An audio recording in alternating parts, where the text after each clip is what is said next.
সকালে তাড়াহুড়োয় আটা বা ময়দা মাখা বেলার ঝামেলা ছাড়াই পুর ভরা ডিম পরোটার রেসিপি আপনাদের সঙ্গে শেয়ার করব।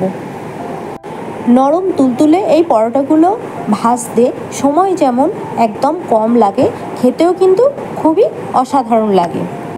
তেলও লাগে মাত্র কয়েক ফোঁটা। হাতে যদি 10টা মিনিট টাইম থাকে আপনারা বানিয়ে নিতে পারেন ঝটপট ডিমের পুর ভরা পরোটার রেসিপি। আর দেখেই বুঝে যাচ্ছে পরোটাটা কতটা নরম হয়েছে। এগুলো যাদের দাঁতও নেই বয়স্করাও কিন্তু খেতে পারবে। তো দেখে নেওয়া যাক আজকের এই ডিম পরোটার রেসিপিটি, মাখা বেলার ঝামেলা ছাড়াই পুর ভরার এই ডিম পরোটার রেসিপি। আর তো আমি এখানে ছোট্ট গ্লাসের 1 গ্লাস ময়দা নিয়েছি। আপনারা চাইলে আটা বা ময়দা দুটোর মধ্যে একটা নিতে পারেন, আবার দুটোও নিতে পারেন। কোনো রকম তেমন উপকরণ এখানে লাগবে না। এখানে আমি একটু সামান্য নুন দিয়ে দিয়েছি। এবারে দিয়ে আমি ভালো করে হ্যান্ড হুইস্কির সাহায্যে কিন্তু আমি এই ময়দাটা জল দিয়ে ভালো করে গুলে নেব। যেই গ্লাসের কিন্তু 1 গ্লাস ময়দা নিয়েছি ওই গ্লাস মেপেই আমি এখানে জল নিচ্ছি। আমি এখানে পুরো 1 গ্লাস এখানে ব্যবহার করা হয়ে গেছে। 1 গ্লাস জল দিয়ে আমি ঠিক ব্যাটারটা এরকমভাবেই হয়েছে। ব্যাটারটা কিন্তু একদম স্মুথ করতে হবে। এখানে কিন্তু অল্প অল্প করেই জল অ্যাড করতে হবে, না হলে আটা বা ময়দার মধ্যে এখানে লাম্পস চলে আসবে, তখন কিন্তু ভাঙাটা খুবই কষ্টকর হয়ে যাবে। তাতে অল্প অল্প করে জল এখানে ব্যবহার করবেন। আর এখানে একদম স্মুথ একটা ব্যাটার তৈরি করে নিতে হবে। এখানে আপনারা হাতার সাহায্যে চামচের সাহায্যে করতে পারেন, আমি হ্যান্ড হুইস্কির সাহায্যে করলাম। আর এখানে অল্প অল্প করে জল দিয়েছি। তো 1 গ্লাস ওই ময়দার জন্য এখানে জলের পরিমাণ লেগেছে 1.5 গ্লাস।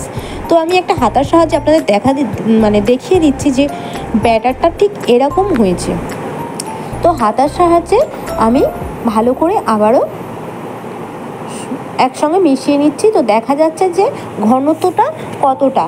তো ময়দার ঘনত্বটা ঠিক এরকমই পাতলা রাখতে হবে। তো এটাকে ঢেকে রেখে দেবো সাইডে।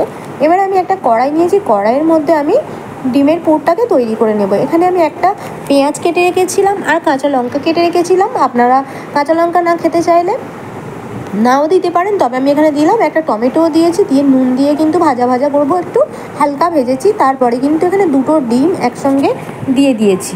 আর দিয়েছি সামান্য একটু নুন আর সামান্য একটু হলুদের গুঁড়ো। এখানে কিন্তু দিয়ে ভালো করে একসঙ্গে ডিমটাকে কিন্তু ফ্রাই করে নেব। আর আপনারা যদি সবজি দিয়েও করতে চান কিন্তু অবশ্যই করতে পারেন, তবে এখানে ডিম দিয়ে আমি করলাম। তো সবসময় সবার ঘরে সবজি থাকে না, তো তাড়াহুড়োতে সকালে বাচ্চাদের টিফিনেও দিতে পারবেন, আবার এটা ডিনার বা লাঞ্চেও আপনারা বানিয়ে নিতে পারবেন। তো এরকমভাবে আমি ডিমটাকে একসঙ্গে ফ্রাই করে নিলাম। ডিমের পুরটাকে রেডি হয়ে গেছে, আমি তুলে ফেললাম। এবার আমি একটা তাওয়া নিয়ে নিয়েছি, তার মধ্যে আমি হালকা তেল তেল নিয়ে আমি কড়াইয়ের মধ্যে ব্রাশ দিয়ে লাগিয়ে দিচ্ছি। আর কিন্তু কড়াইটা ভালো করে হাই হিটে গরম করতে হবে। তো দেখাই যাচ্ছে যে কড়াইটা খুব ভালো গরম হয়ে গেছে। আমি এখানে কিন্তু ওই যে হাতার সাহায্যে 1 হাতা করে আমি এখানে দিয়ে দেবো। দিয়ে আমি তাওয়াটাকে ধরে চারিদিকে ঘুরিয়ে দেব। আর এটা কিন্তু খুবই দারুণ একটা সহজ রেসিপি, খেতে কিন্তু অসম্ভব সুন্দর লাগে। আর বাচ্চা থেকে বড় কিন্তু সবাই কিন্তু পছন্দ করবেন। যদি না বানিয়ে থাকেন আপনারা অবশ্যই কিন্তু বানিয়ে নিয়ে দেখতে পারেন, বাড়ির সকলে আপনার প্রশংসা করবে। তো এটা দেখতেই পাচ্ছেন কেমন আমনি ফুলেই উঠছে, এমনিতেই ওর ফুলে উঠছে। তো এটাকে আমি উল্টে দেব অন্য পিঠে। কি ভালোভাবে উঠে যাচ্ছে, দেখাই যাচ্ছে সুন্দরভাবে উঠে গেছে। তেলটা কিন্তু একদম হালকা দিয়ে দেবেন 2-4 ফোঁটা। এবার আমি এখানে ডিমের যে পুরটাকে রেডি করেছিলাম সেই ডিমের পুরটাকে আমি দিয়ে দেব। আর এটাকে দিয়ে কিন্তু খুব সহজেই কিন্তু উল্টে ফোল্ড করে দিতে হবে। তো এরকমভাবে ফোল্ড করে দেবেন। একটু আমি তাড়াহুড়োর মধ্যে করছিলাম। তো এটাকে ফোল্ড করে এরকমভাবে দেবেন, দেখবেন ভিতর থেকে ফুলে উঠবে। আর এরকমভাবে স্প্যাচুলার সাহায্যে আপনারা মুখটাকে এরকম করে জুড়ে দিতে পারবেন, বা কাঁটা চামচ বা এমনি চামচ দিয়ে। কত সুন্দর এটা মুখটাকে জয়েন্ট হয়ে গেছে, আর খুলেও যাবে না। আর এটা কিন্তু দারুণ খেতেও লাগবে, আর কতটাই ফুলে উঠছে। তো এরকমভাবে আমি সব কটাকে বানিয়ে ফেলবো। যদি ভিডিওটি আপনাদের ভালো লেগে থাকে আর এই রেসিপিটি যদি ভালো লেগে থাকে কিন্তু অবশ্যই কিন্তু কমেন্টস করে জানাবেন। আর লাইক কমেন্ট করতে কিন্তু ভুলবেন না। চ্যানেলটিকে সাবস্ক্রাইব না করা থাকলে অবশ্যই কিন্তু চ্যানেলটিকে সাবস্ক্রাইব করে দেবেন আর পাশে থাকা বেল আইকনটি প্রেস করে দেবেন, যাতে নিত্য নতুন ভিডিও আপলোড করলে আপনারা পেয়ে যেতে পারেন।